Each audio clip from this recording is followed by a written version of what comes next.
What up everyone, how's it going? Matt Sweets here, and I'm about to teach you how to do stilt over the valley.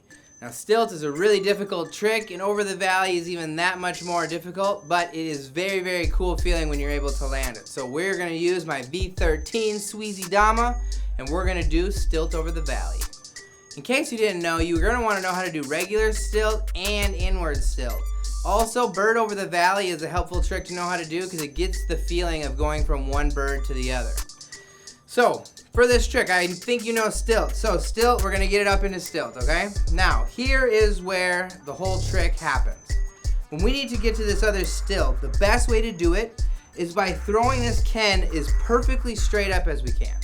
Okay, we do not want to throw the stilt at an angle too much because then it'll be hard to readjust to catch. If we throw it too hard this way, it's almost impossible to save. So what we want to do is from stilt, throw it up as straight as humanly possible, and then our tama is going to move, and that's what's going to get you the inward stilt. So when you go to do stilt, your tama is usually pointed a little bit forward so that it can lean against the edge of the tama. Now, when you go to do an inward stilt, your tama hole is a little backwards, facing you. So for this trick, what you're going to want to do is you're going to land the stilt. Now you're going to throw the Ken straight up, and I want you to tilt your tama bevel just slightly towards yourself. That should give a perfect landing spot for this little cup to land the inward stilt. Let me show you one time what it looks like.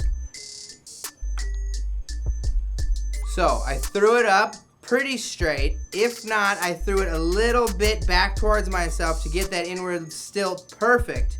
And then I bent my knees a lot. You don't want a lot of movement when going back and forth between these two positions. The more airtime you have, the more room there is for failure. So try to get the littlest hop you can over that spike, and then get ready for it to land down on the other side. The thing that's most important that I have the hardest time telling you is how my fingers are moving. That's why I'm trying to tell you where the bevel is when I'm doing this trick. Because that is the true trick to doing this, is going from stilt to regular stilt is throwing it pretty much straight up, but also tilting that tama hole so that you have the ability to lace it on there.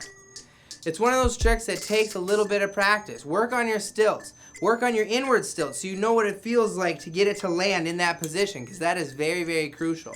Once you have those two things down, throw them together and you'll have it in no time. But just remember what I said.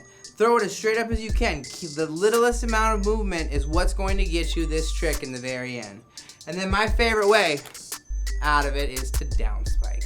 So go try the stilt over the valley, impress all your friends, win that next game of Ken.